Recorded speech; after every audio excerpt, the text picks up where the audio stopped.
विश्वकर्मा बंधुओं आओ सबको प्यार करें।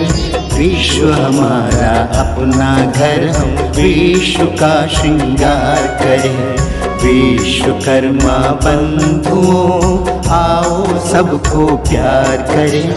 विश्व हमारा अपना घर, हम विश्व का श्रृंगार करें। विश्वकर्मा बंधुओं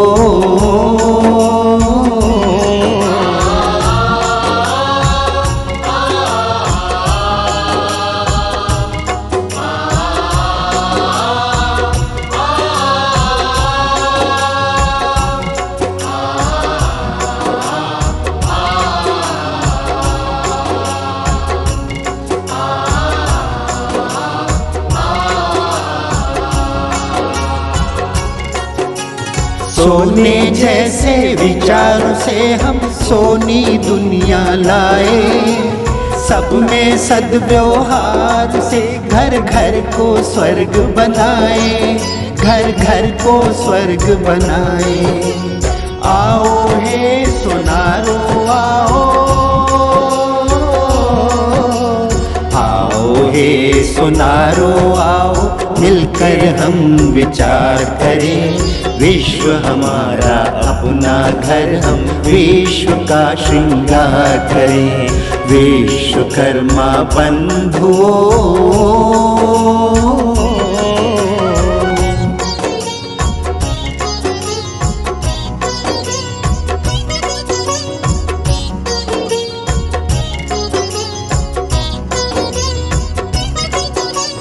ईश्वर जैसे रचयिता है, मानव को देव बनाते। हस्तकला से माटी की ले प्यारी मूर्ति सजाते। प्यारी मूर्ति सजाते। आओ हे कुम्हारो आओ, आओ हे कुम्हारो आओ, ज्ञान कलश तैयार करें। विश्व हमारा अपना घर, हम विश्व का श्रृंगार करें। विश्वकर्मा बंधुओं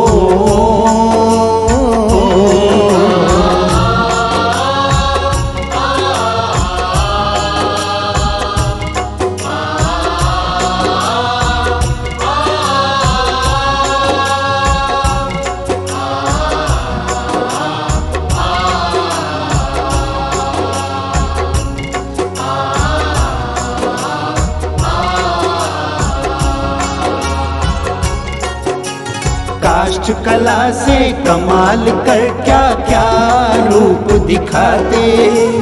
मेहनत कर निर्जीव को भी आप सजीव बनाते। आप सजीव बनाते। आओ हे सुथारो आओ, आओ हे सुथारो आओ, जगत का यूं सुधार करें। विश्व हमारा अपना घर, हम विश्व का श्रृंगार करें। विश्वकर्मा बंधुओं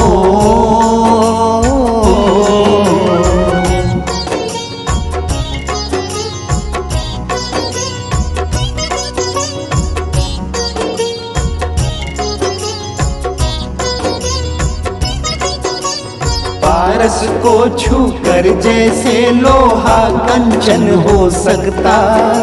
लौह युग भी आपसे है, स्वर्ण युग बन सकता।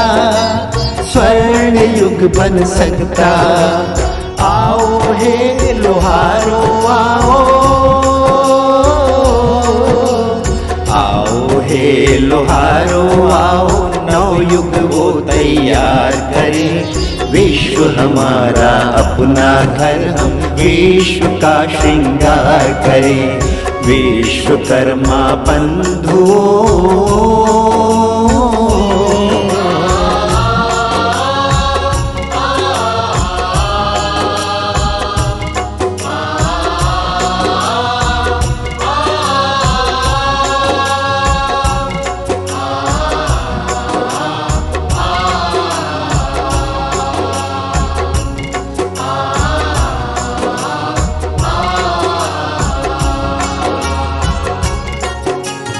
कारीगर तो जादूगर है, पल में नगर बसाते। सुदामा की टूटी कुटिया पर स्वर्ण महल बन जाते, स्वर्ण महल बन जाते। आओ आओ कारीगरों, आओ आओ कारीगरों, मन का महल तैयार करें। विश्व हमारा अपना घर, हम विश्व का श्रृंगार करें। विश्वकर्मा बंधुओं,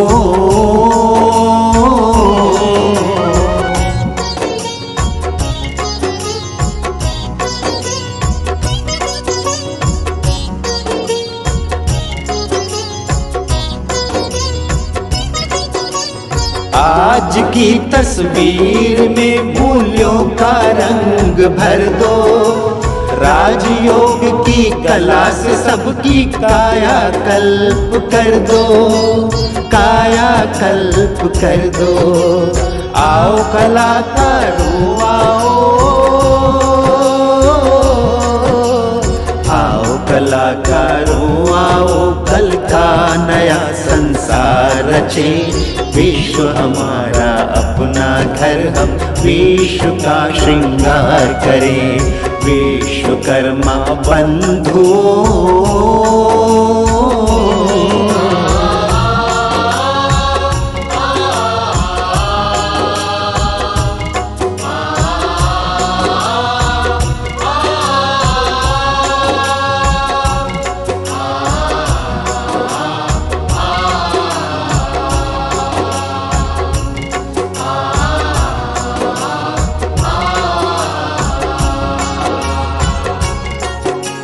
आज समय की मांग यही, जन मन की यही पुकार है।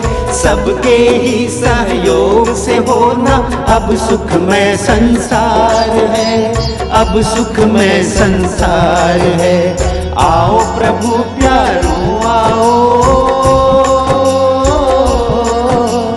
आओ प्रभु प्यारों आओ, सबका सपना साकार करें। विश्व हमारा अपना घर, हम विश्व का श्रृंगार करें। विश्वकर्मा बंधुओं आओ, सबको प्यार करें। विश्व हमारा अपना घर, हम विश्व का श्रृंगार करें। विश्वकर्मा बंधुओं आओ, सबको प्यार करें। विश्व हमारा अपना घर, हम विश्व का श्रृंगार करें। विश्वकर्मा बंधुओं।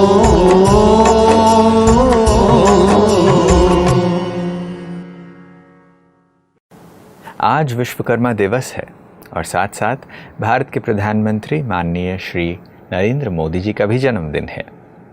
हम सब की तरफ से माननीय प्रधानमंत्री जी को जन्मदिन की ढेरों ढेरों शुभकामनाएं।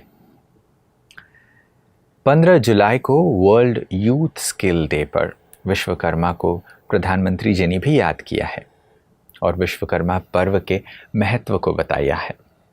आइए इस सम्मेलन के आरंभ में माननीय प्रधानमंत्री श्री नरेंद्र मोदी जी के विश्वकर्मा पर दिए हुए व्याख्यान का हिस्सा सुनते हैं। हमारे पूर्वजों ने स्किल्स को महत्व देने के साथ ही उन्होंने इसे सेलिब्रेट किया, स्किल्स को समाज के उल्लास का हिस्सा बना दिया। आप देखिए, हम विजयादशमी को शस्त्र पूजन करते हैं, अक्षय तृतीया को किसान फसल की कृषि यंत्रों की पूजा करते हैं। भगवान विश्वकर्मा की पूजा तो हमारे देश में हर स्किल, हर शिल्प से जुड़े लोगों के लिए बहुत बड़ा पर्व रहा है। हमारे यहां शास्त्रों में निर्देश दिया गया है, विवाह दिशु यज्ञशु गृह आराम विधायके सर्व कर्मसु संपूज्यो विश्वकर्मा इति श्रुतम। अर्थात विवाह हो, गृह प्रवेश हो या कोई और यज्ञ कार्य, सामाजिक कार्य हो, इसमें भगवान विश्वकर्मा की पूजा, उनका सम्मान जरूर किया जाना चाहिए। विश्वकर्मा की पूजा यानी समाज जीवन में अलग अलग रचनात्मक कार्य करने वाले हमारे विश्वकर्माओं का सम्मान, स्किल का सम्मान। लकड़ी के कारीगर, मेटल्स का काम करने वाले, सफाई कर्मी, बगीचे की सुंदरता बढ़ाने वाले माली, मिट्टी के बर्तन बनाने वाले कुम्हार, हाथ से कपड़ा बुनने वाले बुनकर साथी, ऐसे कितने ही लोग हैं जिन्हें हमारी परंपरा ने विशेष सम्मान दिया है।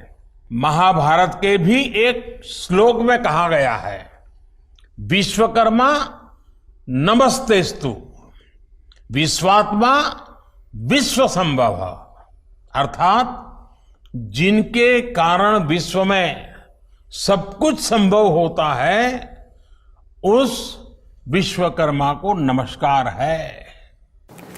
विश्वकर्मा दिवस पर ये विशेष प्रस्तुति में आप बहुत अच्छे विचारों को सुनेंगे, कुछ आध्यात्मिक रहस्य भी जानने का मौका मिलेगा। आरंभ करते हैं हमारे एक बहुत ही विशिष्ट वक्ता से। हमारे साथ आज ब्रह्मा कुमारी उषा दीदी जी हैं, जो विश्वकर्मा जीवन दर्शन के विषय पर हम सबको प्रवचन से लाभान्वित करेंगे। ब्रह्मा कुमारी उषा दीदी जी ब्रह्मा कुमारी से 40 वर्षों से भी अधिक समय से जुड़े हुए हैं। ब्रह्मा कुमारीज में सेल्फ मैनेजमेंट लीडरशिप कोर्सेज के तहत उन्होंने अनेकों कॉरपोरेट्स में आध्यात्मिकता को मैनेजमेंट में कैसे इस्तेमाल किया जाता है और उससे कितने क्रांतिकारी परिवर्तन होते हैं, उसके हजारों कार्यक्रम किए हैं। साथ साथ गीता, रामायण और महाभारत पर उनकी विशेष रुचि और गहरे अध्ययन और रिसर्च के बदौलत उन्होंने हजारों कार्यक्रम श्रीमद् भगवत गीता पर भी और रामायण पर भी किए हैं। उनके आध्यात्मिक और धार्मिक विषयों की गहरी पकड़ के कारण अनेकों टीवी चैनल्स पर हर दिन उनके कार्यक्रम प्रसारित किए जाते हैं। ब्रह्मा कुमारीज के मुख्यालय माउंट आबू के शांतिवन परिसर से दीदी जी हमारे साथ जुड़ रहे हैं। आइए सुनते हैं विश्वकर्मा जीवन दर्शन पर उनके वक्तव्य को। ओम शांति। आज विश्वकर्मा जयंती है और सभी को विश्वकर्मा जयंती के निमित्त हार्दिक बधाइयाँ, शुभकामनाएं, मुबारक हो। विश्वकर्मा जी ब्रह्मा जी के पुत्र थे और ब्रह्मा जी को जब परमात्मा ने नई सृष्टि रचने का संकल्प दिया तो कहा जाता है कि ब्रह्मा जी ने यह नई सृष्टि रचने का कार्य विश्वकर्मा जी को सौंपा और विश्वकर्मा जी ने बहुत सुंदर ये स्वर्गीय सृष्टि का निर्माण किया, जहाँ हर चीज़ इतनी सुंदर और सुव्यवस्थित संपूर्ण थी, जो आज भी ऐसे स्वर्गीय दुनिया में जाने के लिए हर कोई लालायित होता है, या कोई भी शरीर छोड़ता है तो यही कहते हैं स्वर्गवासी हुआ। भावार्थ ये कि कोई भी इंसान ऐसा नहीं जो स्वर्ग में जाना नहीं चाहते हो। स्वर्ग का जो वर्णन है, भारत के लिए भी कहा जाता है कि भारत सोने की चिड़िया थी, जहां इतना सुंदर वन उपवन था, जहां इतनी समरसता थी, जो शेर और गाय भी एक घाट पर पानी पीते थे। ऐसा सुंदर स्वर्ग सचमुच विश्वकर्मा जी के सिवाय और कोई बना नहीं सकता है। उसके साथ साथ कहा जाता, भारत के अंदर जो भी विशेष अजूबे हैं उनका निर्माण भी विश्वकर्मा जी ने ही किया था। चाहे वो सोने की द्वारका हो, चाहे वो सोने की लंका हो, चाहे वो इंद्रप्रस्थ हो या हस्तिनापुर हो, हर चीज में यही कहा जाता कि देवताओं ने भी विश्वकर्मा जी को ये कार्य सौंपा और उसने बड़ी परफेक्शन के साथ ये कार्य को पूर्ण किया। उसी की जयंती आज जब मनाते हैं तो भारत भर के हर कारीगर, हर शिल्पकार, हर मूर्तिकार उनको पूजते हैं, याद करते हैं, उनको नमन करते हैं और यही चाहना रखते हैं कि उनके जैसी कलाकृति या उनके जैसी कारीगरी में परफेक्शन, कार्यक्षमता, कार्यकुशलता उन्हों के अंदर भी आए। तभी आज उनकी विशेष जयंती हर कोई मनाना चाहते हैं।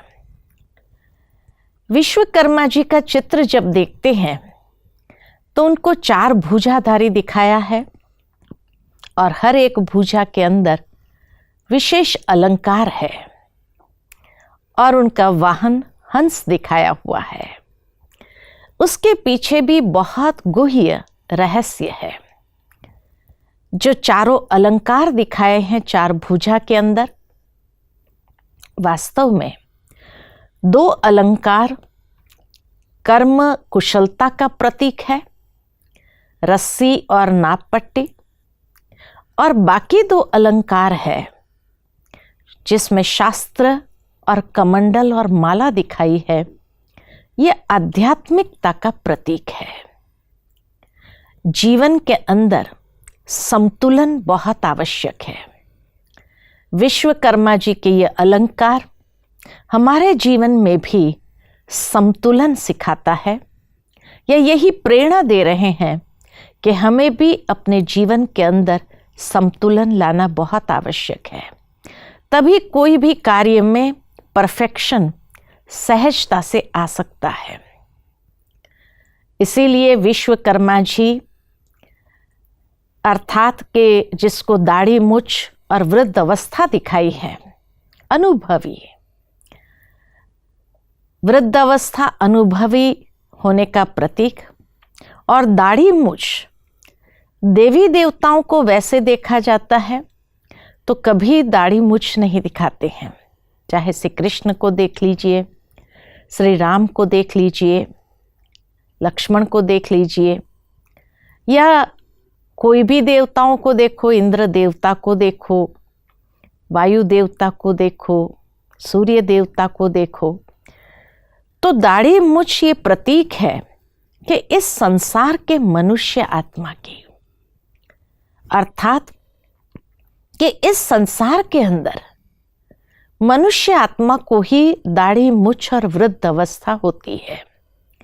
भावार्थ यही है कि आज की दुनिया के मनुष्य भी अपने जीवन के अंदर उन जैसी क्षमता को, विशेषता को धारण कर सकता है और अपने हर कलाकृति के अंदर बहुत सुंदर निर्माण कर सकता है।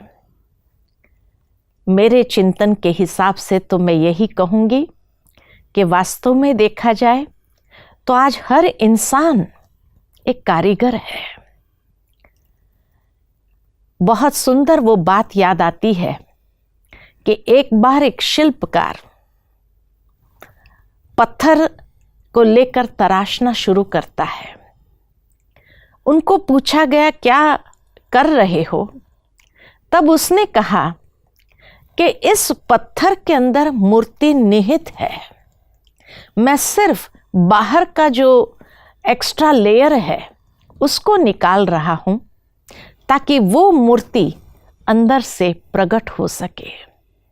ठीक इसी तरह हर इंसान भी एक कारीगर है जो अपने जीवन को तराशता है, और इसीलिए हर एक इंसान जब अपने जीवन को तराशता है तो उसको ये बात स्मृति में रखनी चाहिए, स्मरण रहनी चाहिए कि हमारे जीवन के अंदर भी जो भी एक्स्ट्रा लेयर है या अननेसेसरी जो बिना काम की जो चीज़ें हैं उसको हमें हटा देना है, तब हमारे भीतर से भी वो मूर्ति प्रत्यक्ष हो सकती है और हम अपने स्वयं के विश्वकर्मा बन सकते हैं, अर्थात अपनी कार्य कुशलता को, कार्य क्षमता को विकसित कर सकते हैं। साथ ही साथ अगर देखा जाए तो जो चारों अलंकार दिखाए हैं उसमें जैसे कहा कि 2 कार्य क्षमता के हिसाब से हैं और 2 आध्यात्मिक है। तो जीवन के अंदर बैलेंस बहुत आवश्यक है, संतुलन लाना आध्यात्मिकता और व्यावहारिकता में, या आध्यात्मिकता और भौतिकता के बीच में एक संतुलन की आवश्यकता है। श्रीमद् भगवत गीता के अंदर श्री कृष्ण ने भी अर्जुन से यही कहा कि हे अर्जुन, मैं तुम्हें योग सिखाता हूँ। और योग माना क्या? योग माना संतुलन, कर्म और योग दोनों के बीच में संतुलन, व्यवहार और परमार्थ दोनों के बीच में संतुलन, आध्यात्मिकता और भौतिकता के बीच में संतुलन, यही योग है। बाकी भगवान ने अर्जुन को कहीं पर भी बैठ करके हठ आसन नहीं सिखाए। भावार्थ यही है, जहां गीता का हर चैप्टर योग है, अर्थात कि वो योग जीवन के अंदर शामिल करने के लिए संतुलन ले आना बहुत आवश्यक है।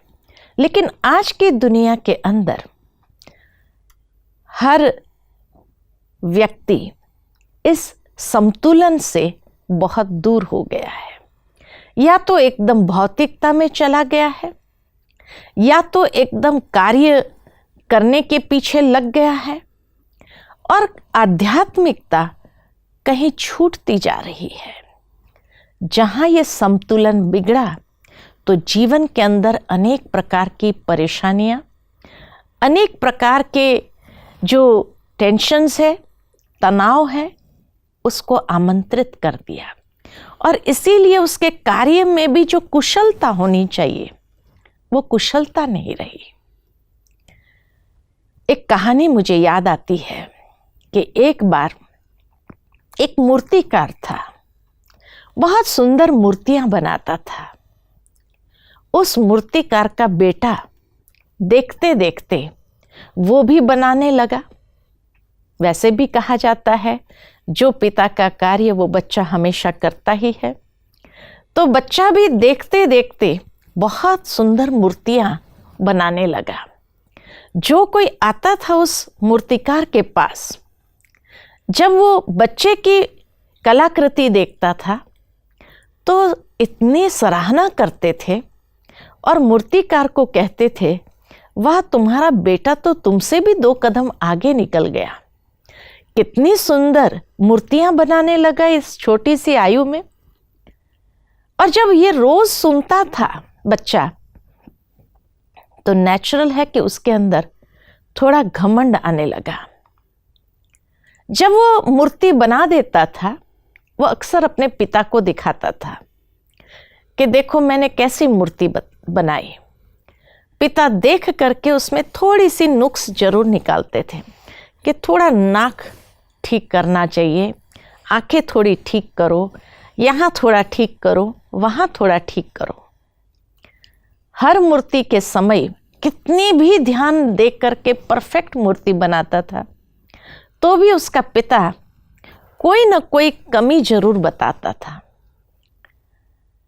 एक दिन ऐसा हुआ कि बाहर का कोई व्यक्ति आया, उसने मूर्ति देख करके इतनी प्रशंसा की। पिता घर पर नहीं थे।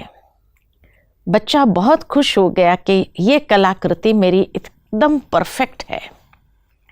शाम को जब पिता घर आए तो उसने वह मूर्ति अपने पिता को दिखाई तो पिता ने थोड़ी बहुत नुक्स निकालना शुरू किया कि देखो यहाँ थोड़ा ठीक करने की ज़रूरत है, यहाँ थोड़ा ठीक करने की आवश्यकता है।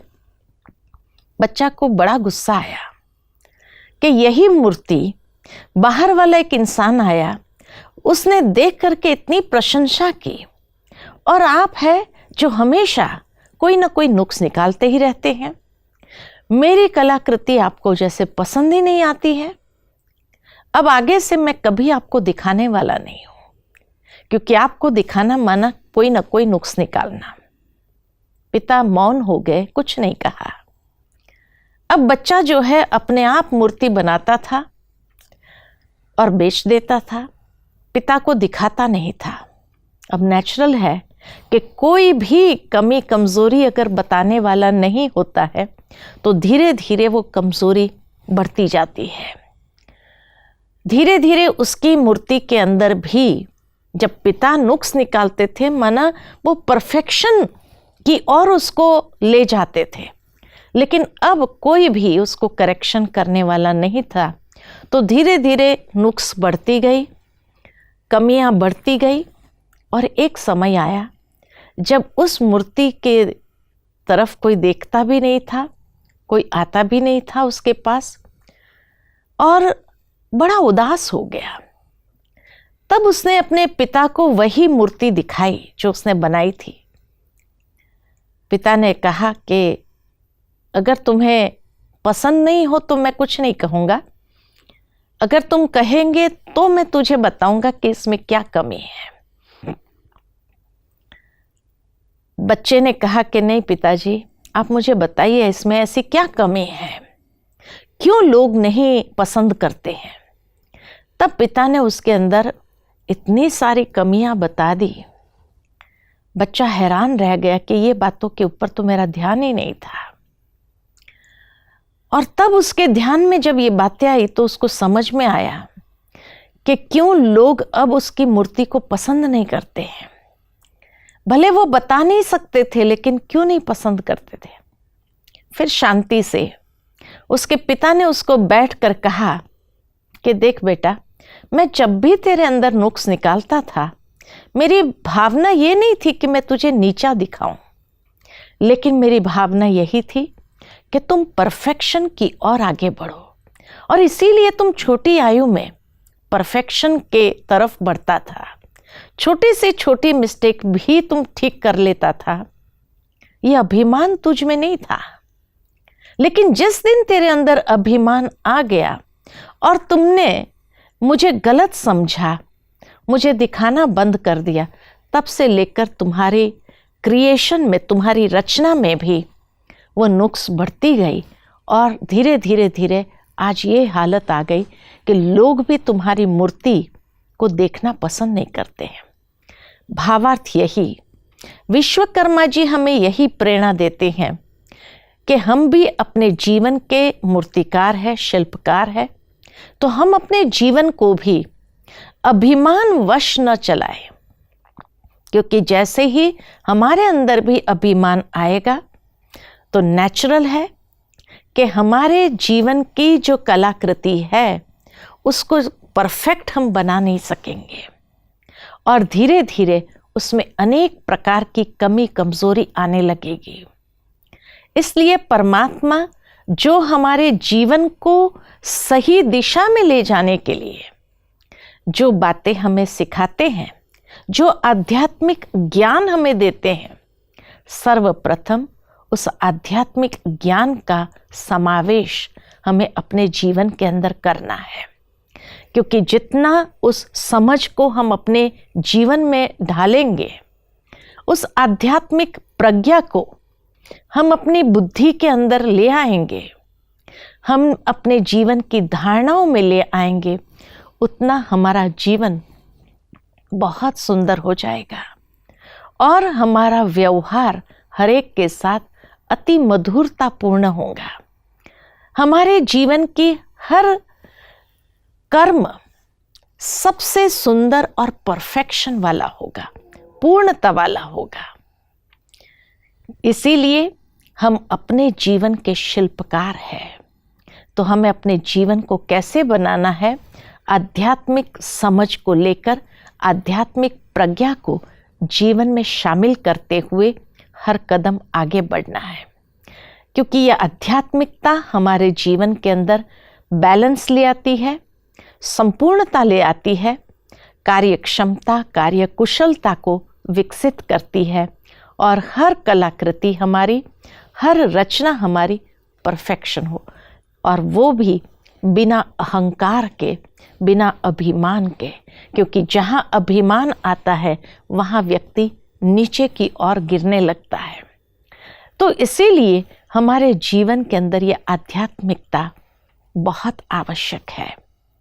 इसीलिए विश्वकर्मा जी के हाथ में सबसे पहले शास्त्र दिखाए, अर्थात उस आध्यात्मिक प्रज्ञा को अपने जीवन में ढालना है, जीवन के अंदर उसको उतारना है और अनेकों को अपने जीवन के द्वारा प्रेरणा देनी है।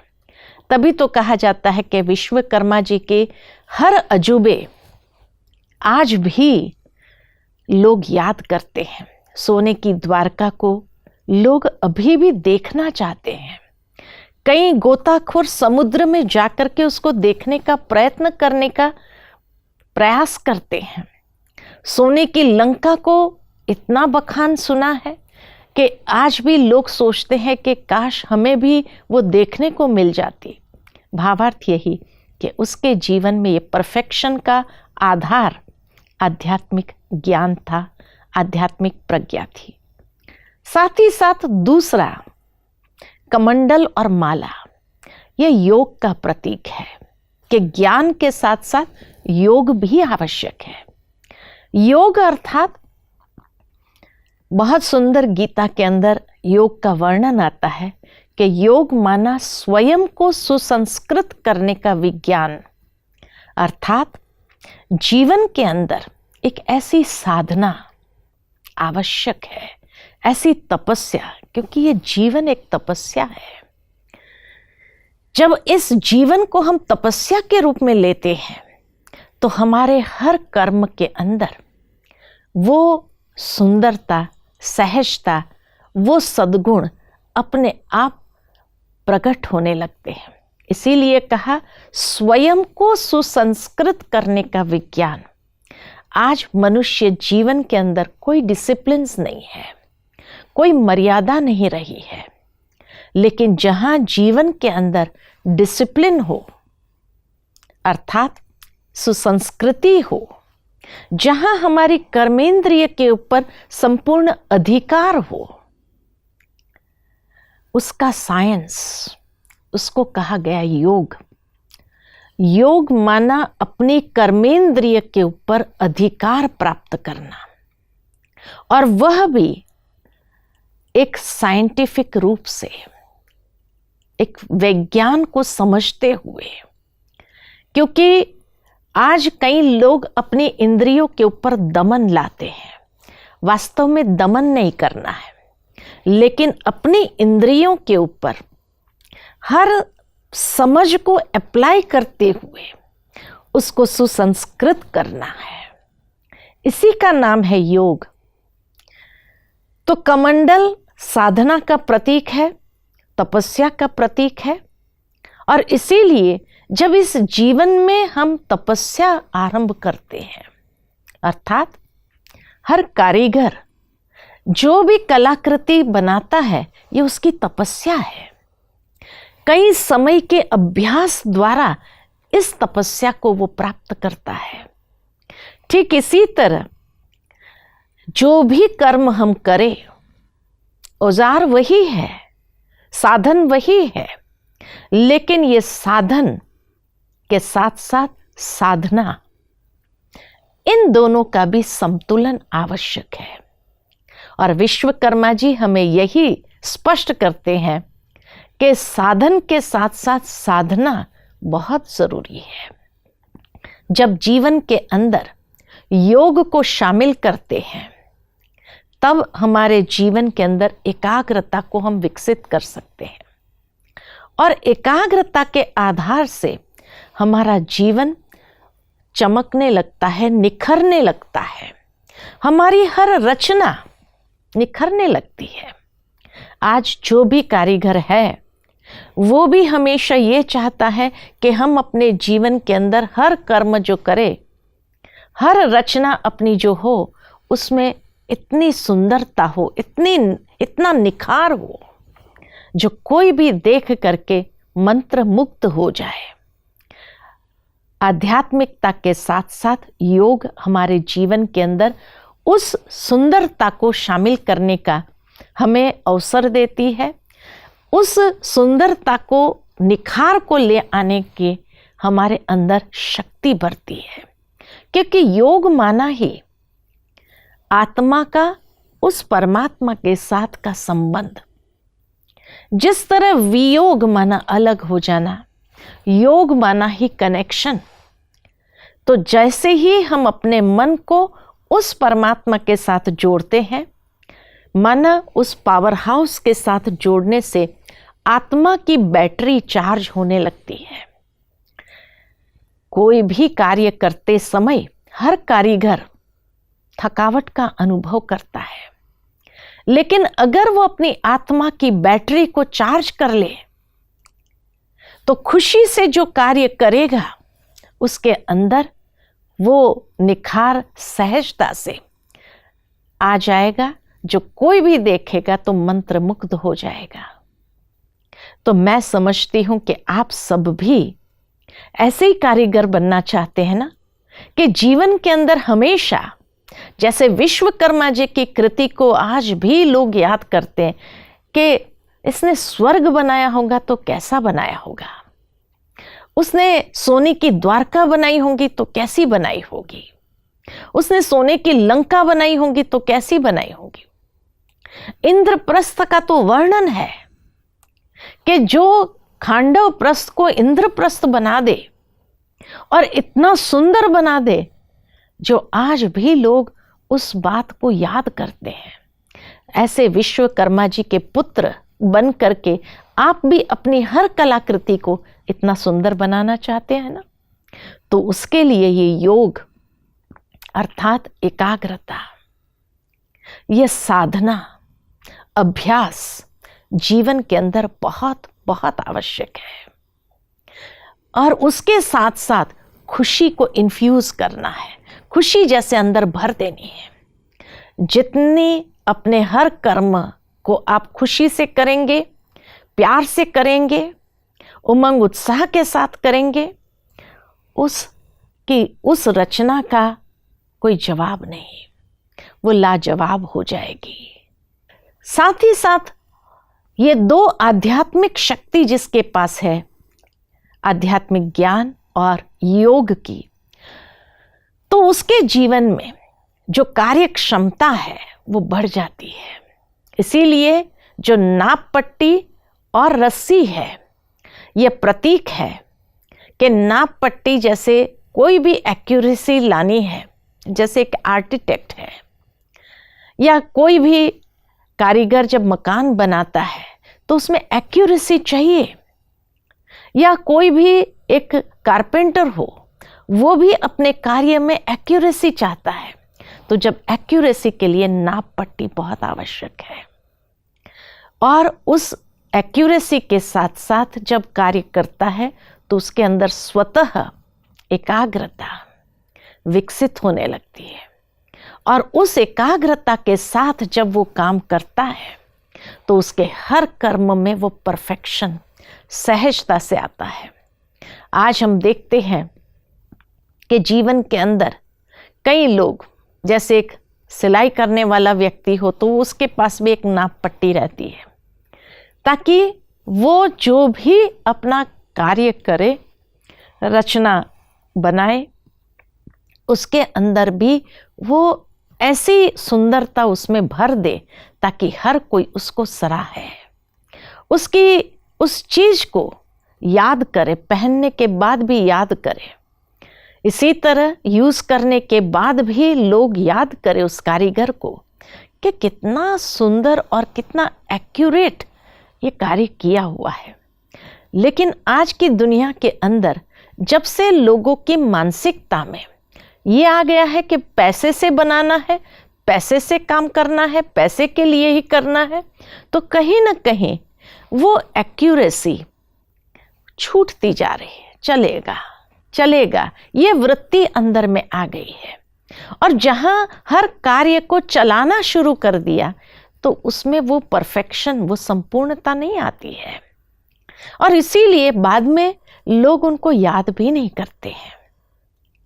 तो इसीलिए चलाना नहीं है।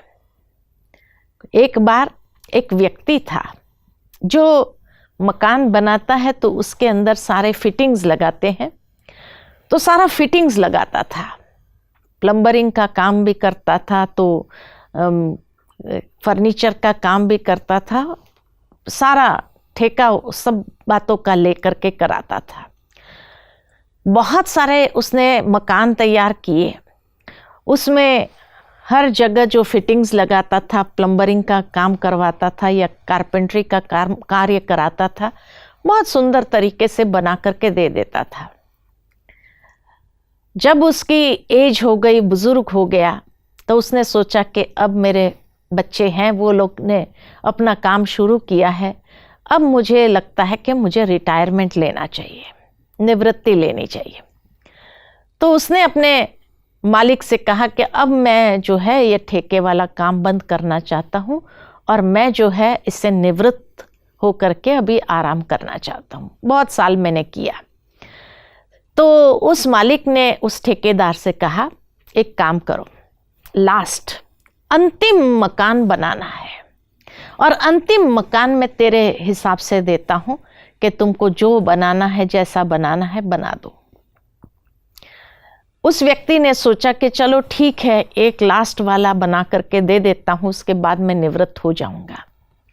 और जब उसके ऊपर दे दिया सारा कारोबार करने के लिए कि तुमको जो आए वो लगाना, ये पैसा तुमको देता हूँ मैं, और तुम लगाना और बनाना। वो व्यक्ति ने सोचा जहाँ इतना बनाया, अभी लास्ट बनाना है, चलो बना देता हूँ। लेकिन उसके मन में कहीं ना कहीं लालसा आ गई, लालच आ गया। तो उसने जो फिटिंग्स लगवाए वो भी थर्ड क्लास के लगवाए, अच्छे नहीं लगवाए, क्वालिटी वाले नहीं लगाए। जो फर्नीचर आदि बनवाया वो भी अच्छा नहीं बनवाया, चलाने वाला काम करा दिया, पूरा मकान बना करके तैयार कर दिया, और हर चीज़ उसमें जो लगाई वो चलाने वाली लगाई, ताकि उसको उसमें से भी कहीं ना कहीं पैसा मिल जाए। लास्ट में जब उसने मालिक से जाकर कहा, मैंने बना दिया, आपने एक लास्ट घर मुझे जो कहा था वो बना दिया, और उसका जो खर्चा है ये आया, और अभी मैं निवृत्ति लेना चाहता हूँ।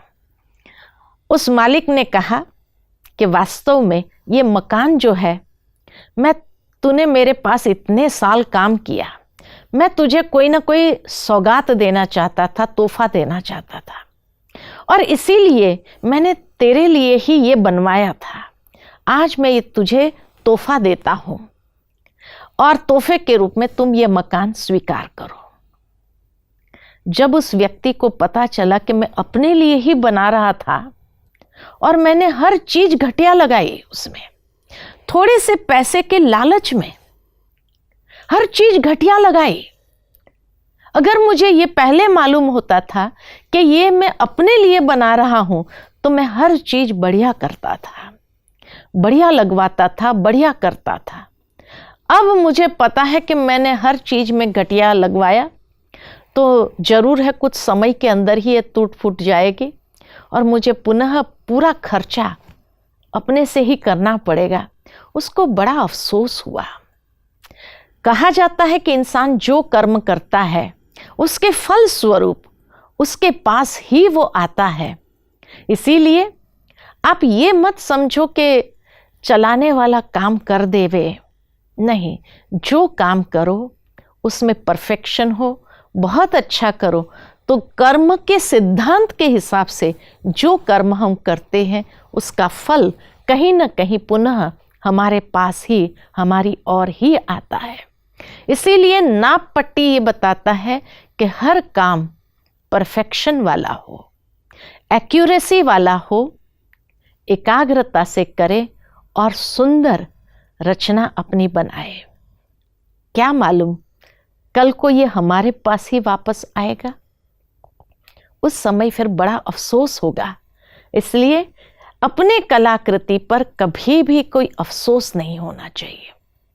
और चौथा जो कहा रस्सी है, रस्सी प्रतीक है कि जिस तरह रस्सी के अंदर जो भी धागे हैं, क्योंकि अनेक धागे मिलकर के एक रस्सी बनती है, और जब रस्सी बनती है तो उसको तोड़ना मुश्किल होता है, धागे को तोड़ना आसान है।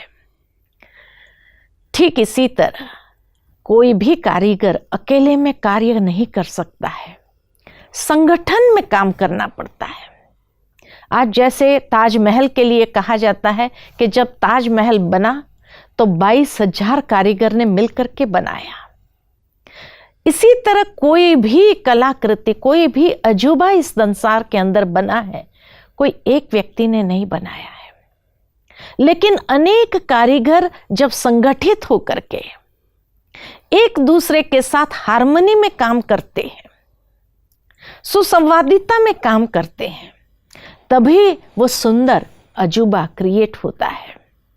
विश्वकर्मा जी ने भी जो स्वर्ग का निर्माण किया, अकेला तो नहीं किया होगा, उनके संगठन में भी तो बहुत सारे कारीगर होंगे जिन्होंने बहुत सुंदर ये बनाया। तो संगठन की शक्ति का बहुत बड़ा कमाल है। जब जैसे कहा जाता है कि एक म्यूजिक बजाने वाला म्यूजिक बजाता है तो सारे सुर एक दूसरे के तालमेल में होने चाहिए। अगर हर कोई अपना अपना सुर आलाप करना शुरू करे तो कितना बेसुरा हो जाएगा। लेकिन जब सारे संगीत के साधन एक सुर में कार्य करते हैं तब वो सुंदर संगीत बन जाता है। ठीक इसी तरह इंद्रधनुष को देखो, 7 रंग है, लेकिन वो 7 रंग भले अपने आप में यूनिक है, लेकिन वो 7 रंग जब मिल जाते हैं तो कितना सुंदर इंद्रधनुष बन जाता है जो हर कोई देखना चाहता है। ठीक इसी तरह हर कारीगर अपने आप में विशेष है, लेकिन जब वो सबके साथ मिलकर के कार्य करता है, उस सुसंवादिता में, उस हार्मनी में काम करता है, तो उसकी जो कृति बनती है वो यादगार बन जाती है, जिसको देखने के लिए भी लोग हजारों सालों तक यात्राएं करते हैं, देखने चले। आज भी ताजमहल को लोग देखने जाते हैं।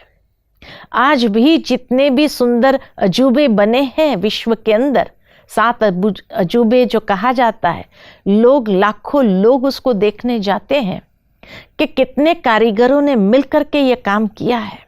रस्सी प्रतीक है कि सारे कारीगर एक दूसरे के साथ हार्मनी में मिलकर के जब कार्य करते हैं तो बहुत सुंदर वो अजूबा बन जाता है। और इसीलिए वो ऐसा यादगार बन जाता है कि जो हर कोई आज भी उनके चित्र खींचते हैं, इंटरनेट पर उसके चित्र रखे जाते हैं यादगार के रूप में। तो परमात्मा भी हमें यही कहते हैं, हमारा हर कर्म एक यादगार होना चाहिए, जो हमारे जीवन के अंदर भी वो यादगार बना दे। जिस तरह से रस्सी मिल जाती है तो उसको कोई तोड़ नहीं सकता है, अकेला धागा होगा टूट जाएगा। एक बार एक बुजुर्ग के 3 बेटे थे, तीनों बहुत लड़ते थे आपस में, हर बात पर लड़ते थे।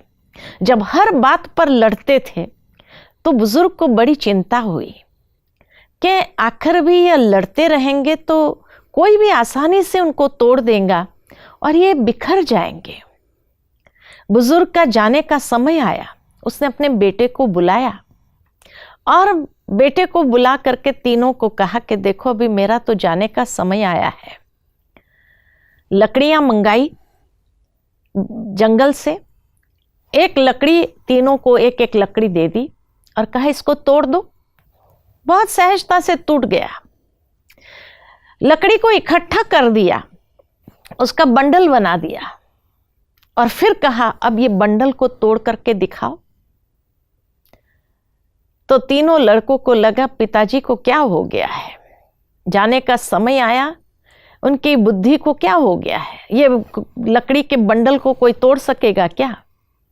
पिता ने कहा यही तो बात मैं समझाना चाहता हूं कि आप अकेले होंगे कोई भी आपको तोड़ देगा, आपका फायदा उठाएगा और आपको उस अनुसार वो जो देना चाहिए वो भी नहीं देगा। लेकिन आप जब संगठित रूप में होंगे कोई भी आपकी एकता को तोड़ नहीं सकेगा, कोई भी आपका फायदा नहीं ले सकेगा। इसी तरह जितने भी कारीगर हैं, हर कारीगर जब संगठन में कार्य करते हैं तो कोई भी उनको तोड़ नहीं सकता है और उसका दाम बढ़ जाता है। अकेला होगा उसको कोई भी तोड़ सकेगा और तोड़ करके उनका फायदा लेगा और उनको जिस तरह से दाम मिलना चाहिए वो भी नहीं देगा। इसीलिए संगठित रहो तो सदा खुशी से आगे बढ़ते जाएंगे। एक दूसरे की बुराई करना बहुत सहज है, लेकिन एक दूसरे के अंदर जो अच्छाई है उस अच्छाई के साथ मिल करके कार्य करना, तो हर कार्य के अंदर वो शक्ति भर जाएगी, वो शक्ति से बहुत कुछ निर्माण कर सकेंगे।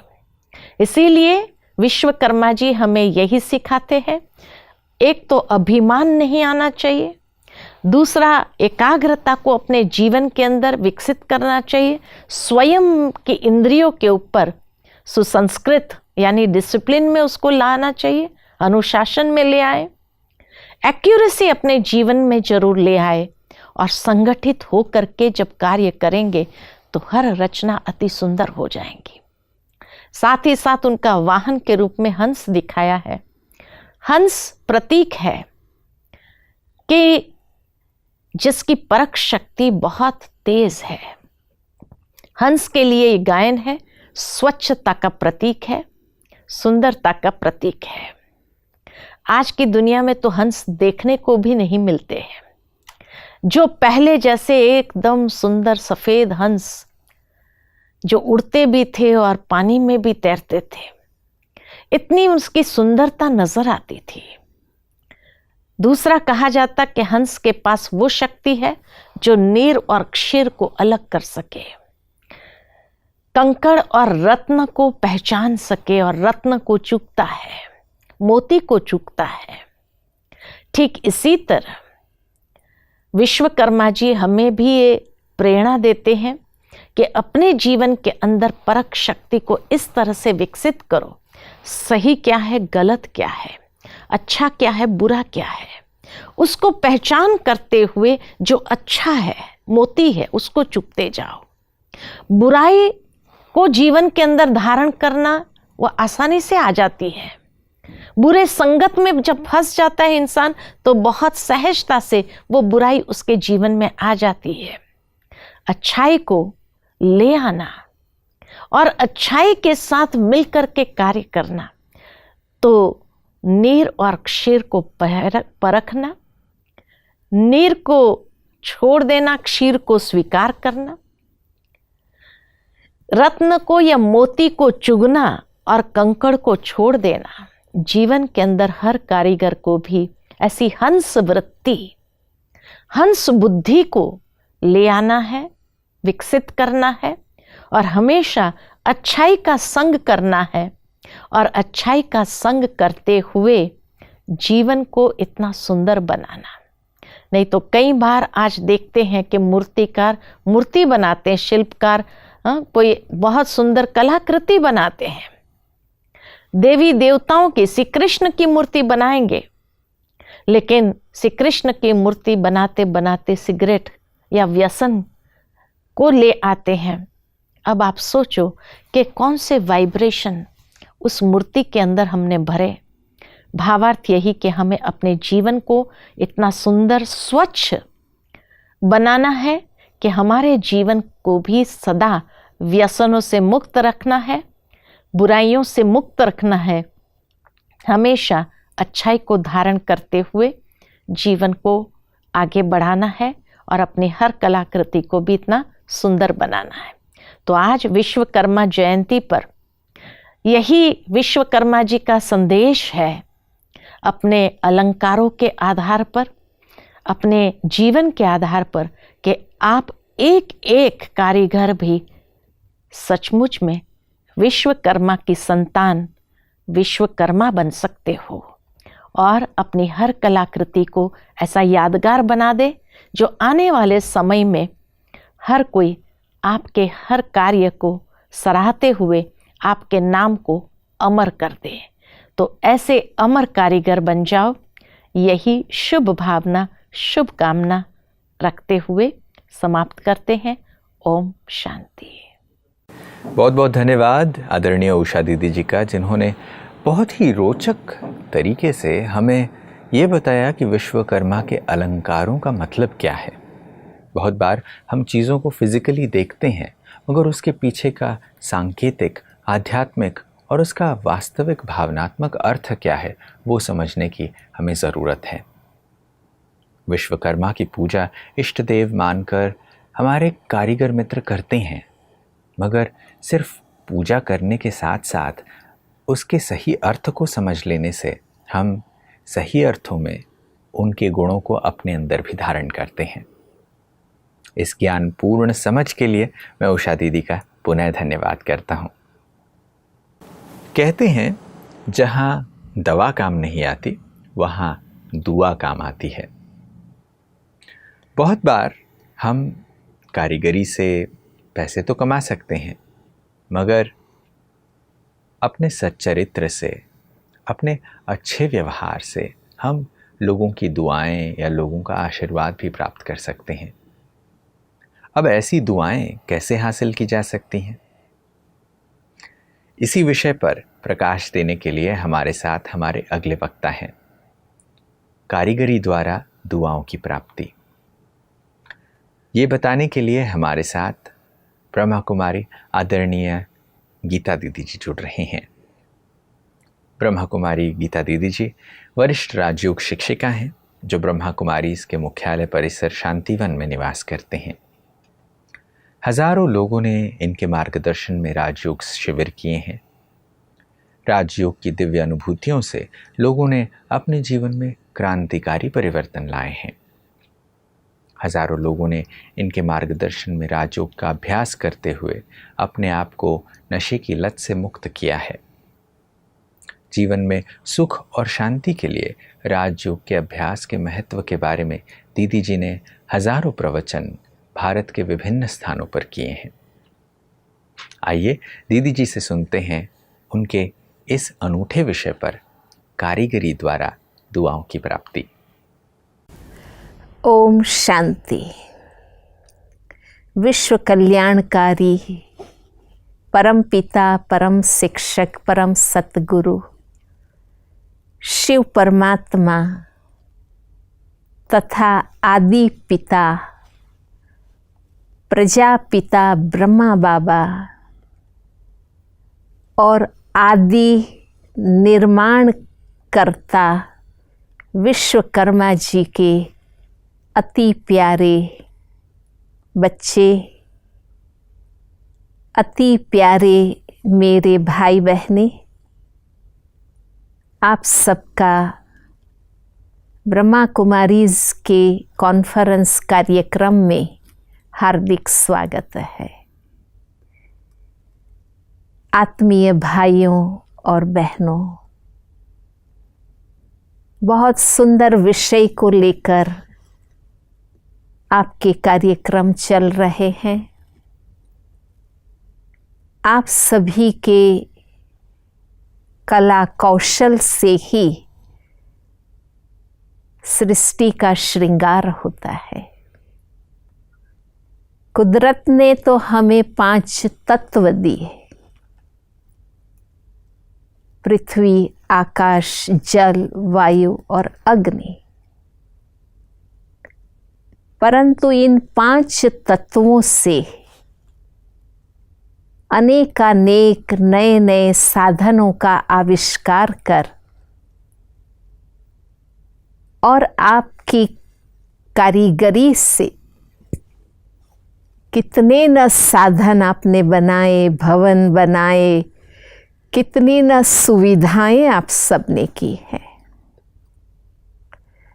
मैं आप सबको बहुत बहुत अभिनंदन देना चाहती हूँ, क्योंकि आपकी कला कौशल से ही कितने न सुंदर चीज़ें, वस्तुएं, साधन, वैभव, पदार्थ आप बनाते।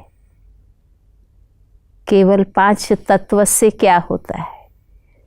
आपकी कारीगरी, कला कौशल से ही अनेकानेक भवनों का, साधनों का, चीज़ों का, वैभवों का निर्माण होता है।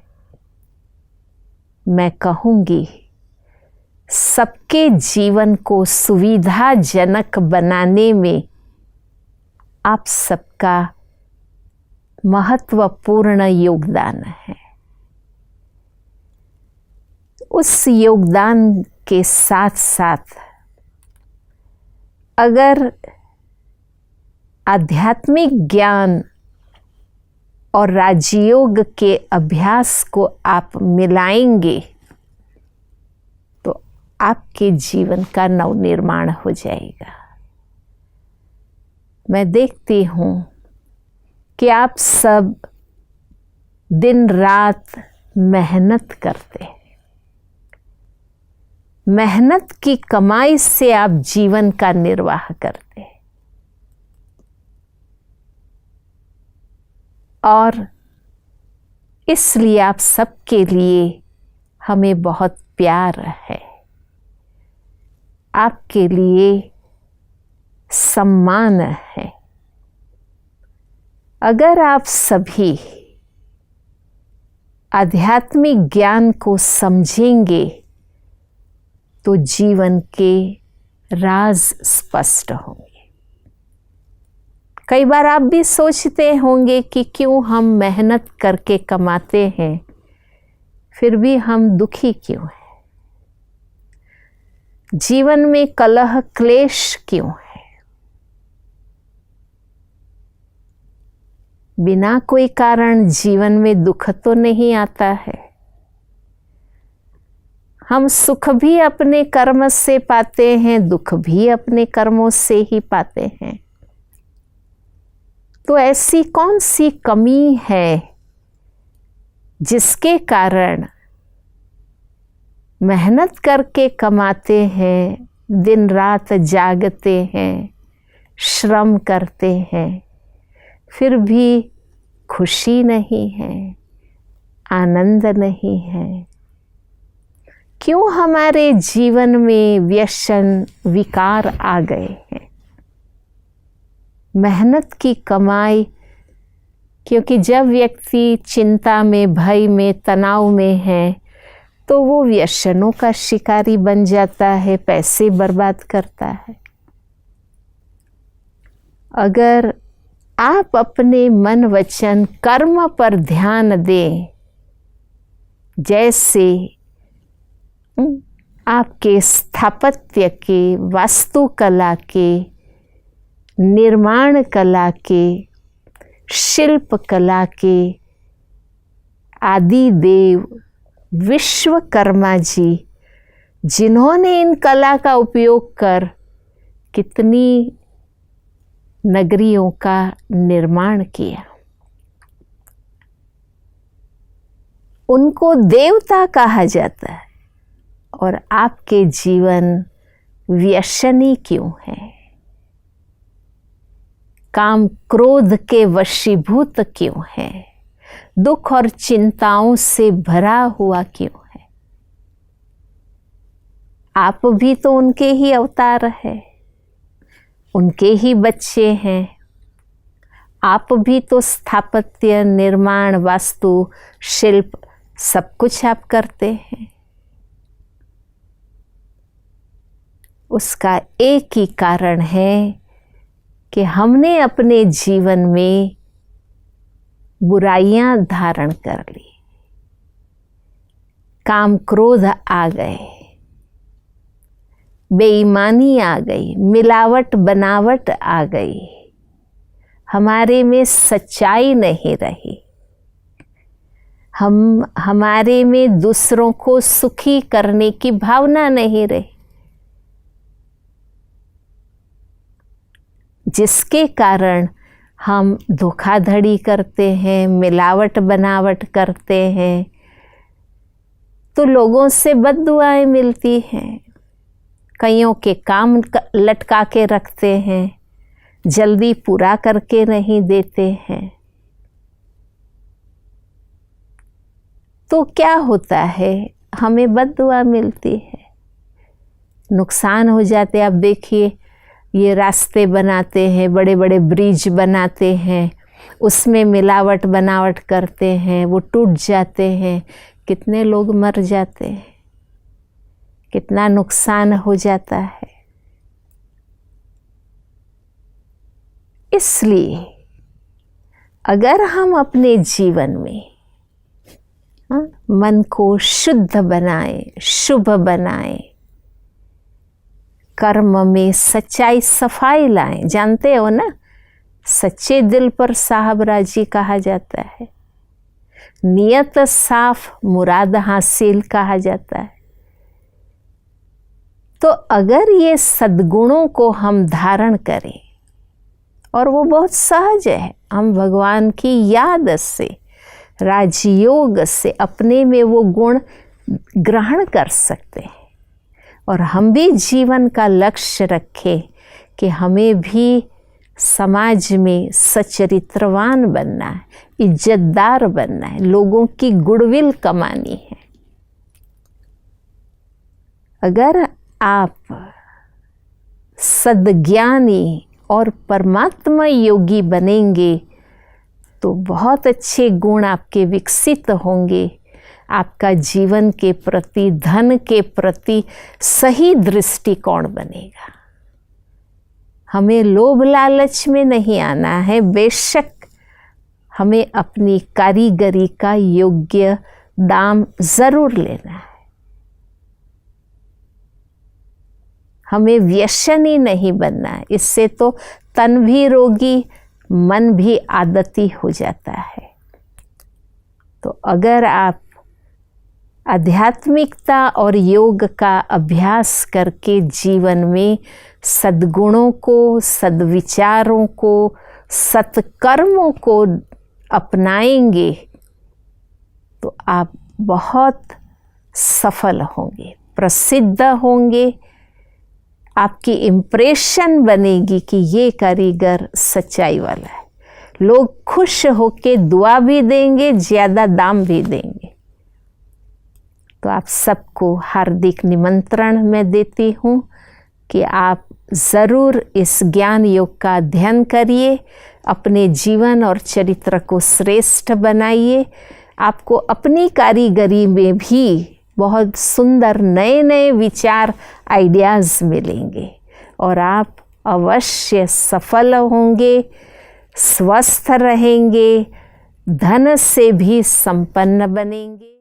बहुत बहुत धन्यवाद आदरणीय गीता दीदी जी का, जिन्होंने बड़े सुंदर और सरल शब्दों में हमें ये बताया कि जीवन में दुआएं कमाना कितना आसान है।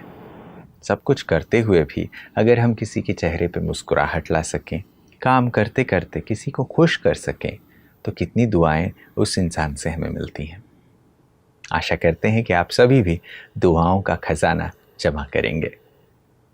बहुत बहुत धन्यवाद आदरणीय गीता दीदी जी का।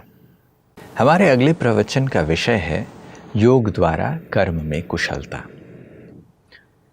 जब हम आसमान में चांद को देखते हैं तो अक्सर करके जब चांद पूनम का होता है तो हर कोई उसे पसंद करता है। कहा जाता है 16 कलाएं चंद्र की। अब पूनम की चंद्रमा को देखकर जो सुंदरता, जो निखार आता है, वो हर किसी को आकर्षित करता है। ऐसे ही कारीगरों को भी अगर अपने कार्य में कुशलता लाना है, उनके कार्य को आकर्षक बनाना है, तो कुछ खास चीज़ की ज़रूरत है। भगवत गीता उसी चीज़ को बताती है जिसका नाम है योग। गीता में ये शब्द आते हैं, योगः कर्मसु कौशलम, यानी कि हम अपने जीवन में अगर योग को शामिल कर दें तो फिर हम अपने कारीगरी को भी कुशलता में परिवर्तित कर सकते हैं। हम एक कुशल कारीगर बन सकते हैं, हम अपने कार्य क्षमता को बढ़ा सकते हैं। इसी विषय पर प्रकाश देने के लिए हमारे साथ ब्रह्मा कुमारीज के वरिष्ठ राजयोग शिक्षक ब्रह्मा कुमार सूर्य भाई जी जुड़ रहे हैं। ब्रह्मा कुमार सूर्य भाई जी ब्रह्मा कुमारीज के academy for a better world ज्ञान सरोवर परिसर में निवास करते हैं। ब्रह्मा कुमारीज के विशाल शिव भोलेनाथ के भंडारे के ये कार्यवाहक के रूप में अपनी सेवाएं देते हैं। इस भंडारे में हजारों लोगों के लिए प्रतिदिन भोजन बनता है। अब इतने विशाल कार्य को एकदम हल्के होकर कुशलता के साथ वो कैसे करते हैं, अपने जीवन में योग के प्रयोग जो वो करते हैं वो सरल शब्दों में हमारे सामने कुशलता को अपने जीवन में लाने के लिए विधियां बताएंगे। योग द्वारा कर्म में कुशलता। ब्रह्मा कुमार सूर्य भाई जी। ओम शांति। सभी शिल्पीकारों को, कारीगरों को और जो अनेक कलाकृतियों से संपन्न हैं उन सभी भाई बहनों को आज हम कुछ कहना चाह रहे हैं। आप सभी बहुत मेहनत करते हैं। भारत में प्राचीन काल से ही विभिन्न कलाकृतियों का बड़ा महत्व रहा। यहाँ जैसी कारीगरी संसार में अन्यत्र कहीं नहीं थी। अभी भी कुछ क्षेत्रों में लकड़ी पर इतनी सुंदर कारीगरी होती है कि लोग देखते ही रह जाते हैं कि आखिर ये होता कैसे है। भिन्न भिन्न मूर्तियाँ ऐसी अच्छी बनती हैं। बंगाल में जाएं तो देवियों की प्रतिमाएं और बहुत जगह गणेश की प्रतिमा और आजकल बहुत सारी देवी देवताओं की प्रतिमाएं इतनी सुंदर बनाते हैं कि आप उसको जैसे जीवंत बना देते हैं। तो आपकी ये सब कलाएं, आपकी सभी ये योग्यताएं प्रशंसनीय हैं। ईश्वरीय देन है आप सबको। हर मनुष्य के अंदर बहुत सारी क्वालिटीज होती हैं। मनुष्य अगर मन को शांत करना सीख ले तो उसके बुद्धि का विकास बहुत ज्यादा होने लगता है। बस हमें राजयोग से यही सीखना होता है कि हम अपने मन को शांत करना सीख लें, अपने जीवन को सुंदर बना लें, तो बुद्धि विकसित हो जाएगी। ना हमारे अंदर कोई व्यसन रहे, ना हमारे अंदर क्रोध हो, ना छोटी छोटी भावनाएं हों। भले ही आप कोई भी काम करें, दूसरे भी लोग सोचे ये छोटा काम है। मान लो आप कारपेंटरी का कार्य कर रहे हैं और कोई कलाकृति पर लगे हुए हैं, लोग सोचेंगे छोटा काम है। आपके लिए ये भी सोच सकते हैं कि आप कम पढ़े लिखे हैं, लेकिन इसका कोई महत्व नहीं है। बुद्धि का विकास, इसका नाता पढ़ाई लिखाई से नहीं है। बुद्धि का विकास ये तो एक विवेक शक्ति है जो मनुष्य स्वतः ही प्राप्त कर सकता है।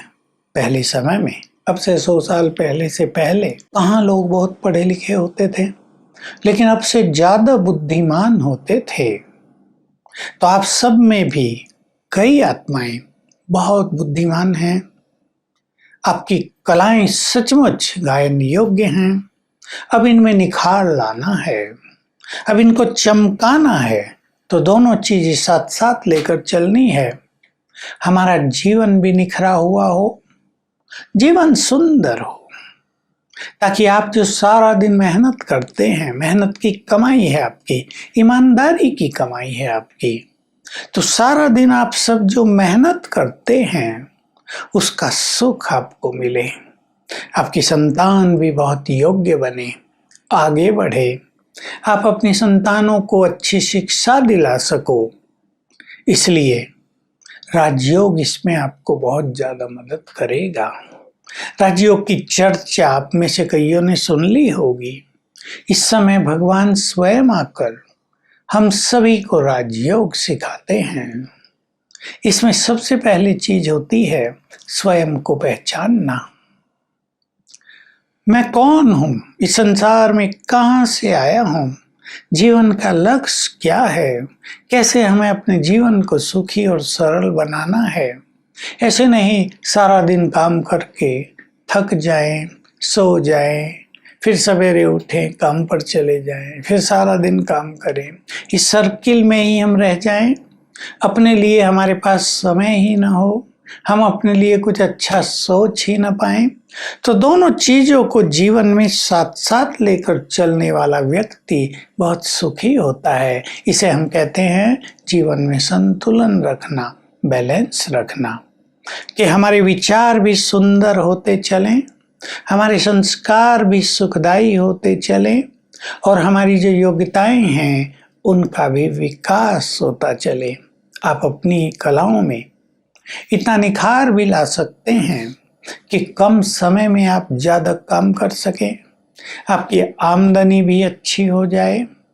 तो राजयोग में एक हमें स्वयं को पहचानना होता है और दूसरा भगवान कौन है, उससे हमारा क्या नाता है, उससे हमें क्या क्या मिल सकता है। भक्ति करते हुए तो लोग भगवान से केवल मांगते रहते हैं। जिस चीज की जरूरत पड़ी भगवान से मांगेंगे, जरूर भगवान कभी देता होगा, तभी तो उसकी तरफ सारा संसार देखता है। अगर हमारा नाता उससे जुड़ जाए, अगर हम उसको पहचान लें, देखिए वो हमारा परम पिता। एक छोटी सी बात पे विचार करें, वो हमारा परम पिता है, फादर है, बाप है। ये नाता हम उससे जोड़ लें, कितना अच्छा रहेगा। भगवान हमारा हो जाए, हम उसकी संतान हो जाए, तो उसकी शक्तियां हमें मिलने लगेगी, वो हमारे दुख हरने लगेगा, उसकी मदद हमें मिलने लगेगी, वो हमारी केयर करने लगेगा, हमारा ध्यान रखने लगेगा। जैसे परिवार में कोई बड़ा होता, आप भी अपने परिवार के बड़े होंगे, तो आप भी अपने पूरे परिवार का, बच्चों का, सबका बहुत ध्यान रखते हैं। भगवान को अपने परिवार का बड़ा बना दो, देखो कितना सुख मिलेगा इस जीवन में। इसको राजयोग कहते हैं। हम अपना नाता अपने परम पिता से जोड़ लें, इससे हमारी योग्यताएं बढ़ती जाएंगी, कर्मों में कुशलता आएगी, हमारे कर्म सफल होंगे, गलतियां कम होंगी, एकदम जो कुछ आप करेंगे वो परफेक्ट हो जाएगा, बहुत अच्छा हो जाएगा, लोग वाह वाह करेंगे, आपके कार्य प्रशंसनीय हो जाएंगे। तो हम तो सारे संसार को कहना चाहेंगे कार्य तो सभी कर रहे हैं। आप लोगों की मेहनत ज़्यादा होती है, आमदनी तो उतनी ज़्यादा आपको नहीं होती, हम जानते हैं, ईमानदारी भी बहुत रहती है। तो राजयोग के अभ्यास के द्वारा अपने मनोबल को बढ़ाते चलना है।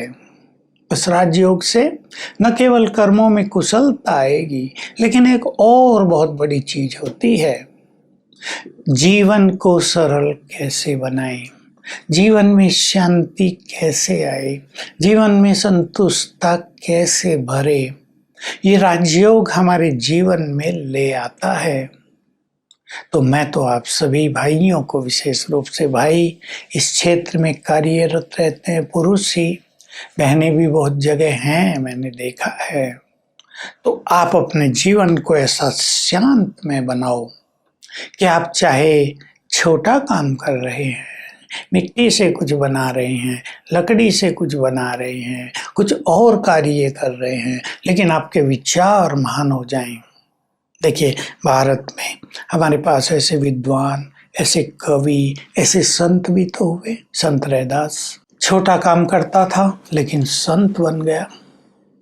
संत कबीरदास छोटा कार्य करता था, लोग कार्य को छोटा समझते हैं, लेकिन बहुत बड़ा कवि बन गया, संत बन गया।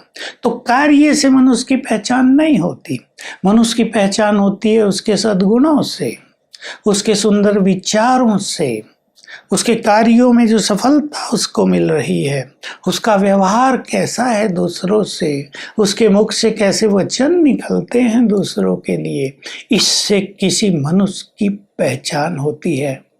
तो आप अपनी पहचान बनाएं, समाज में आप भी चमकें। आपके बिना तो समाज अधूरा रह जाता है।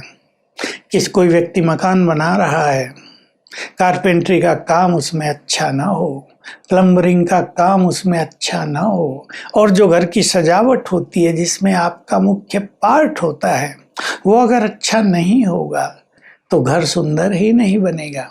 इसलिए आप सबका इस संसार में, इस समाज में बहुत ज़्यादा महत्व है। आपको भी अपने महत्व को समझना चाहिए। ये सत्य है कि हमें अपनी किसी भी कला का अभिमान नहीं होना चाहिए, परंतु हमें अपनी कला को महत्व तो स्वयं भी देना ही है। तो मैं आप सभी को कहूँगा, राजयोग का अभ्यास करें, अपने जीवन में थोड़ा सा समय राजयोग को भी दें, अपने जीवन को सुंदर बनाने के लिए भी दें। और जो मैंने एक बात कई बार कह दी है, विचारों को महान बनाना। व्यक्ति उतना ही महान है जितने महान उसके विचार हैं। तो आप निरंतर आगे बढ़ते चलेंगे। आप इस संसार की ब्यूटी हो, संसार की सुंदरता हो, संसार आपसे सजता है, आप संसार को, घरों को सजाते हैं। आपका जीवन भी ऐसा सुंदर हो जिसमें सुख शांति के पुष्प महक रहे हों, जिसमें खुशियां ही खुशियां हों और आप सभी भरपूर हों। यही हमारी शुभकामनाएं हैं। बहुत बहुत शुक्रिया। ओम शांति। बहुत बहुत धन्यवाद आदरणीय सूरज भाई जी का, जिन्होंने बड़ी ही स्पष्टता से हमें योग के रहस्यों से परिचित कराया। योग कैसे हमें कुशल बनाता है। जो भी काम हम कर रहे हैं, अगर उसे योग युक्त अवस्था में, यानी परमात्मा के साथ संबंध को जोड़ कर करने से उसकी कुशलता कैसे बढ़ जाती है, इसको हमने समझा। पुनः सूर्य भाई जी का धन्यवाद है। दोस्तों, जब सिकंदर की मृत्यु हुई तो उसने एक अनूठा रिक्वेस्ट रखा कि उसकी अर्थी जब जाए तो उसके दोनों हाथ बाहर की तरफ खुले छोड़ दिए जाएं। जब उससे पूछा गया कि ऐसा क्यों, तो उसने बहुत ही मज़ेदार बात कही कि मैं जीवन भर वैभव की खोज में रहा, महान बनने की खोज में रहा, मगर जब मृत्यु होती है तो ये दोनों साथ में नहीं आते, यानी वैभव की महानता साथ नहीं आती। मगर भारत में बहुत ही सुंदर संदेश दिया जाता है। कारीगर न जाने कितने वैभवशाली चीज़ों का निर्माण करते हैं, मगर उस वैभवशाली निर्माण के साथ साथ अगर हम विश्वकर्मा जैसे ही महानता को पहले वर्ण करें तो वैभव अपने आप पीछे आता है। इसी विषय पर आज हमारे साथ बातचीत करने के लिए प्रोफेसर गिरीश जी हैं। उनका विषय है वैभव नहीं, महानता का वर्ण करें। आइए उनसे सुनते हैं इस विषय पर। ओम शांति, नमस्कार दोस्तों। क्या खूब किसी ने कहा है, शब्दों की मिट्टी से महफिल को सजाता हूँ, शब्दों की मिट्टी से महफिल को सजाता हूँ। एक कारीगर हूँ साहब, एक कारीगर हूँ साहब, किसी के लिए बेकार और किसी के लिए तो लाजवाब नज़र आता हूँ। कारीगर हूँ साहब, किसी के लिए बेकार तो किसी को लाजवाब नज़र आता हूँ। हमारा अंदाज ही कुछ समंदर के पानी जैसा है, हमारा अंदाज भी कुछ समंदर के पानी जैसा है। खारे तो हैं मगर खरे भी हैं। भाइयों, कलाकारों और कारीगरों, इस विश्वकर्मा दिवस के उपलक्ष्य पर प्रजापिता ब्रह्मा कुमारी ईश्वरीय विश्वविद्यालय की तरफ से, निराकार परमपिता परमात्मा की तरफ से और मेरी तरफ से आपको दिल की गहराइयों से बहुत बहुत बधाई हो।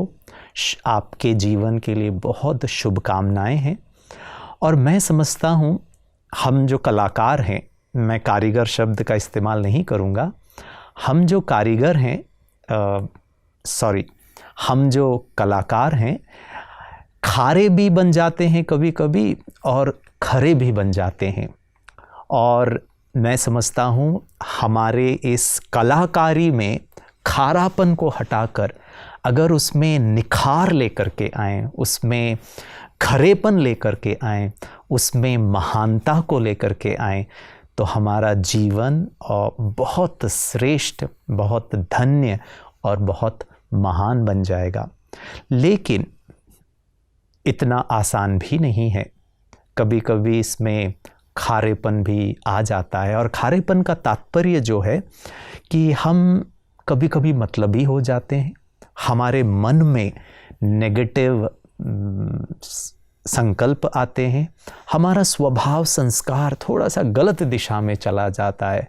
हो सकता है हम गलत चीज़ों का सेवन करते हैं, गलत शब्दों का इस्तेमाल करते हैं।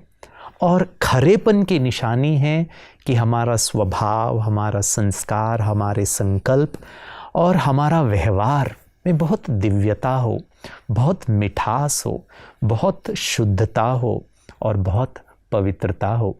लेकिन इन दोनों का जो है हम बैलेंस नहीं रख पाते हैं। कभी कभी हम नाम, मान, पैसा, संपत्ति, कारोबार में इतने उलझ जाते हैं कि जीवन में से ईमानदारी और दिव्यता और दिव्य गुणों को भूल जाते हैं।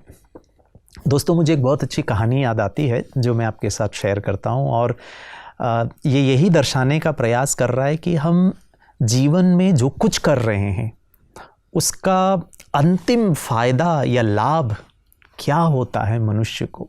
एक बहुत बड़े साहूकार थे और उन्होंने जीवन में बहुत धन कमाया, और उनको ऐसा लगने लगा कि कुछ ही समय में शायद ईश्वर का बुलावा आने वाला है, उनका अंतिम समय बहुत नज़दीक है। उन्होंने अपने बेटे को बुलाया और बेटे के लिए एक मृत्यु पत्र तैयार किया, और बेटे को बुलाकर वो मृत्यु पत्र तैयार किया और उनको देते हुए कहा कि इस मृत्यु पत्र को संभाल कर रखना, इससे तुम्हारे भविष्य में कोई भी तकलीफ़ नहीं आएगी, तुम अपने पूरा जीवन भर आराम से बिता सकते हो। ये मृत्यु पत्र को साथ में रखना, जिसको हम विल कहते हैं। और साथ में साहूकार पिता ने पुत्र को कहा कि बेटा, मेरी एक अंतिम इच्छा भी है और मैं चाहता हूँ कि इसे तुम पूर्ण करना। बेटे ने बहुत नम्रतापूर्वक पिता को कहा, पिताजी प्लीज़ बताइए कि क्या है वो अंतिम आपकी इच्छा। तो पिता ने कहा, मृत्यु के पश्चात जो नहलाने की विधि होती है, नहलाने की विधि होने के बाद ये मेरा पुराना फटा हुआ मोजे पुत्र को देता है, ये मेरा फटा हुआ पुराने मोजे मुझे ज़रूर पहनाना और फिर अंतिम क्रिया करना। तो बेटे ने कहा पिता को, ये तो बहुत ही सिंपल है पिताजी, ये मैं अवश्य करूँगा। और जैसे पिता को आभास हो रहा था, वो साहूकार पिता को कुछ दिनों के बाद उनकी मृत्यु हो जाती है, और बेटा पिता के अंतिम संस्कार की विधि की सब तैयारी करते हैं। उनके डेड बॉडी को नहला करके जैसे ही अंतिम संस्कार की प्रक्रिया शुरू करने के पहले पुत्र को याद आता है कि पिता की अंतिम इच्छा क्या थी। वो पुराने फटे हुए मोजे लेकर आता है और पंडित जी को कहता है, पंडित जी, पिता की अंतिम इच्छा थी कि इनको ये पुराने फटे हुए मोजे पहनाए जाएं, फिर इनकी अग्नि संस्कार किया जाए। तो पंडित जी को ये सुनते ही बड़ा आश्चर्य हुआ। उन्होंने कहा, ये तो संभव नहीं है, हमारे शास्त्रों के अनुसार शरीर पे कुछ भी पहनाया नहीं जा सकता है। लेकिन बेटे ने कहा, लेकिन मेरे पिता की तो अंतिम इच्छा थी और इस अंतिम इच्छा को पूर्ण करने की संपूर्ण जिम्मेवारी मेरी है, मैं ऐसा नहीं होने दूंगा। और लेकिन पंडित जी मान नहीं रहे थे। तो बेटे ने पूरे शहर के बड़े बड़े विद्वानों को बुलाया और कहा कि मेरे पिता की अंतिम इच्छा थी कि पुराने फटे हुए मोजे पहना करके ही उनकी अग्नि संस्कार किया जाए, और ये पंडित जी मान नहीं रहे। हर बड़े विद्वान ने अपने धर्म ग्रंथों का हवाला देते हुए पुत्र को कहा कि बेटा, कोई भी धर्मशास्त्र इस बात की परमिशन नहीं देता है, सिर्फ वो जो शरीर है, डेड बॉडी है, वो सिर्फ शरीर सफ़ेद कपड़े में ही उसको पहना करके ही अंतिम संस्कार किया जा सकता है। लेकिन बेटा अड़ा रहा, बात बिगड़ गई और बहुत लोग इकट्ठा हो गए। अब क्या करें सोच रहे थे। तब घर के ही एक सदस्य ने बेटे को कहा कि तुमको पिताजी ने एक मृत्यु पत्र दिया था, शायद उसमें कोई बात लिखी हो, इसका समाधान हो, तुम देखो। तो संभाल के रखने को कहा था। तो बेटा जाकर वो मृत्यु पत्र लेकर आता है।